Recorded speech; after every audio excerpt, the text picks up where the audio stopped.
Estamos de volta com a palestra sobre a propaganda institucional. O evento faz parte do projeto Antes do Voto, parceria entre o TRE e a TV Assembleia. Na sequência, o secretário judiciário do TRE de Minas, Diogo Cruvinel, dá exemplos de irregularidades no uso da propaganda institucional. Confira. Eu mencionei aqui daquelas placas, obras e serviços e campanhas. Eu gostaria de dar mais um exemplo nesse momento aqui, de um caso que aconteceu em Minas Gerais. Outro caso que aconteceu aqui em Minas Gerais, muito curioso. Eleições de 2008, teve um candidato que durante a sua gestão, ele era prefeito, candidato à reeleição, né? E durante a sua gestão, o que ele fez? Ele pintou os prédios públicos nas cores do seu partido político e também na cor que identificava o seu próprio apelido. O apelido dele era Abóbora, ou Abobrinha.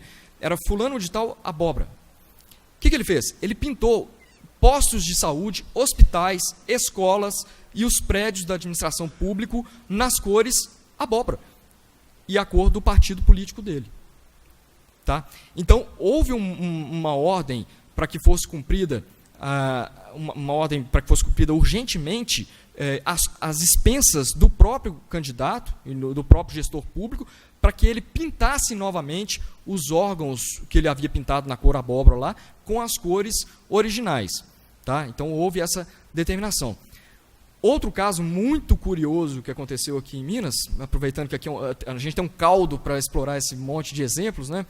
Teve um candidato também que colocou, olha só, uniformes nas escolas, e o uniforme das criancinhas era na cor do partido dele, e ele mudou, inclusive, o emblema da escola, para que ele ficasse mais parecido com o emblema do partido político dele. Tá? E isso aconteceu também na distribuição de material escolar, então, caderno, caneta, tudo vinha com o símbolo, que era bem semelhante ao partido político dele. Materiais para jovens que faziam esportes. Existia um programa que incentivava jovens a praticar esportes. Então, nos uniformes desses jovens também a mesma coisa, a identificação daqueles símbolos. Isso aí também, obviamente, foi considerado irregular aqui em Minas Gerais. E aí, mais um exemplo que eu lembrei agora, e esse ganha de todos. Aconteceu aqui em Belo Horizonte. Eleições de 2008.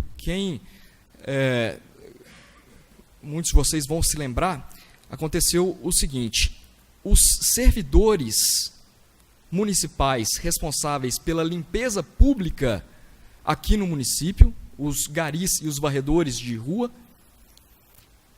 eles usavam um uniforme na cor laranja, tudo bem, é por questão de segurança, porque como eles caminham no meio do trânsito, então, por questão de segurança, o uniforme dele era laranja, só que no uniforme deles, de todos eles, eram cerca de 2.500 servidores nessa condição, estava estampado a logomarca da gestão, nos uniformes todos. Aí o que aconteceu? Chegou às vésperas desse período de 3 meses que antecedem um pleito, a Procuradoria do município de Belo Horizonte veio fazer um questionamento à Justiça Eleitoral, perguntando se esse uniforme dos garis e aquela logomarca da gestão seria proibida nos 3 meses que antecedem o pleito. A resposta foi sim. E aí foi aquele Deus nos acuda, porque faltava 1 ou 2 dias para entrar no período vedado. Qual foi a primeira solução dada, já que entraram nesse período vedado? Os garis receberam uma ordem para utilizar os seus uniformes ao avesso. Então, a gente passava na rua, a gente via os garis com o bolso para fora, assim, e o uniforme todo ao avesso. Isso deu uma confusão danada, porque eles foram até o sindicato, e existe uma crendice popular que fala que usar roupa ao avesso dá azar. Então, que eles não queriam trabalhar com a roupa ao avesso, isso aí era um tipo de assédio que eles não queriam se submeter a isso. Muito bem, então, volta com a roupa ao normal. Vamos colocar. Muitos garis fizeram isso. pegavam um saco de lixo, cortavam dos lados em cima e vestiram o saco de lixo para que não ficasse identificado aquele logomarca. Aí a confusão foi maior ainda. Eles foram até na imprensa falar o seguinte: olha, a gente trabalha com o lixo, mas a gente não é lixo, não. Então vocês estão desrespeitando a nossa classe aqui. Por fim, alguns mais criativos tiraram então o saco de lixo, pintaram por cima da logomarca da gestão e tamparam.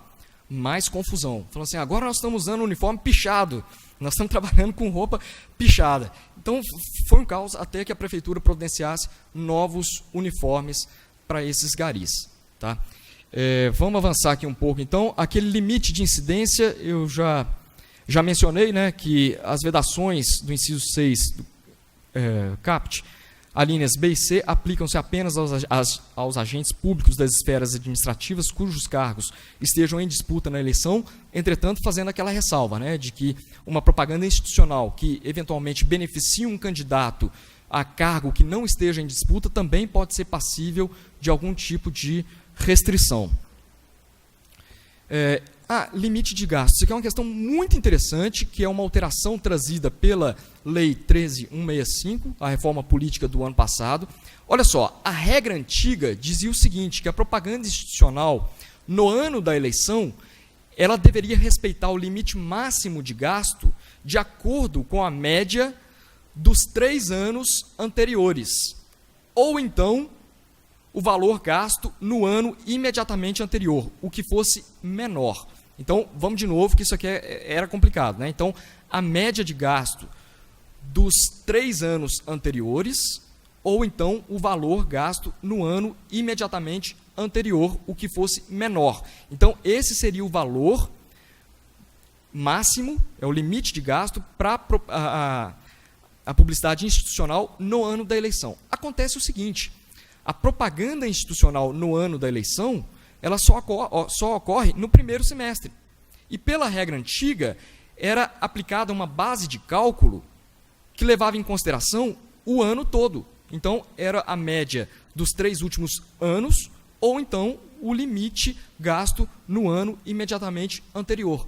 Então, para um limite de gasto de propaganda institucional no ano da eleição, que só acontecia no primeiro semestre, era considerado uma base de cálculo de um ano inteiro. Isso aí gerava muitas discrepâncias, né, e acabava possibilitando com que o gestor público pudesse gastar um valor muito maior no ano da eleição com publicidade institucional do que nos anos anteriores. Claro que, com o passar do tempo, os gestores públicos perceberam essa norma, né, e o que eles fizeram? Aumentaram as despesas com propaganda institucional ao longo dos anos para que essa média fosse maior no ano da eleição.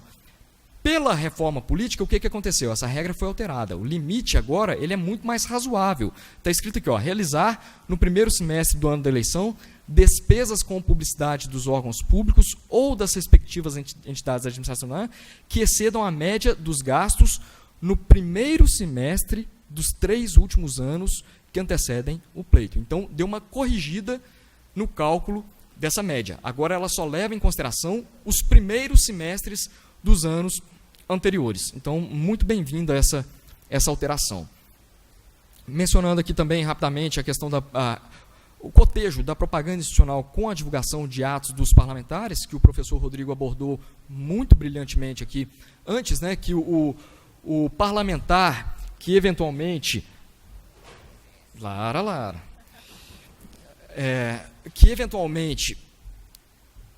perdi aqui, desculpem,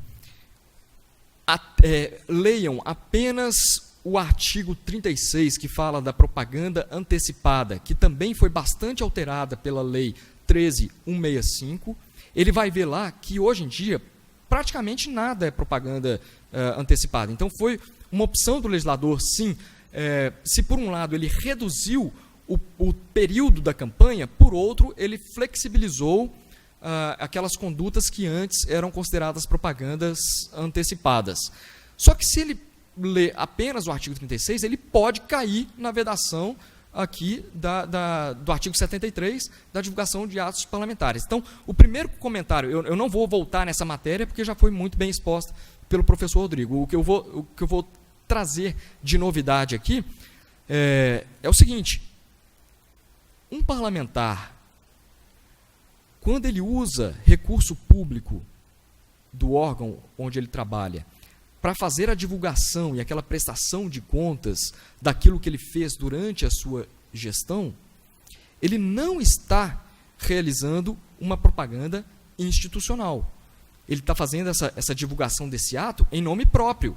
São as atividades que ele realizou enquanto parlamentar. Então, ele vai mostrar para os seus eleitores e para a sociedade em geral que ele apresentou determinados projetos de lei ou que ele votou de acordo ou contrariamente a determinadas propostas que foram apresentadas, mas isso não configura, a rigor, uma propaganda institucional. Propaganda institucional é aquela feita em nome da instituição. Então, por exemplo, circulando pelas ruas de Belo Horizonte, a gente percebe que a Câmara Municipal de Belo Horizonte está realizando propaganda institucional por meio de outdoors, convocando a população a comparecer, por exemplo, às audiências públicas. Então, essa sim é, de fato, uma publicidade institucional, porque ela não fala em nome de nenhum parlamentar especificamente. Ela está falando em nome da Câmara, da instituição Câmara de Vereadores. Então, só esse comentário que eu gostaria de fazer.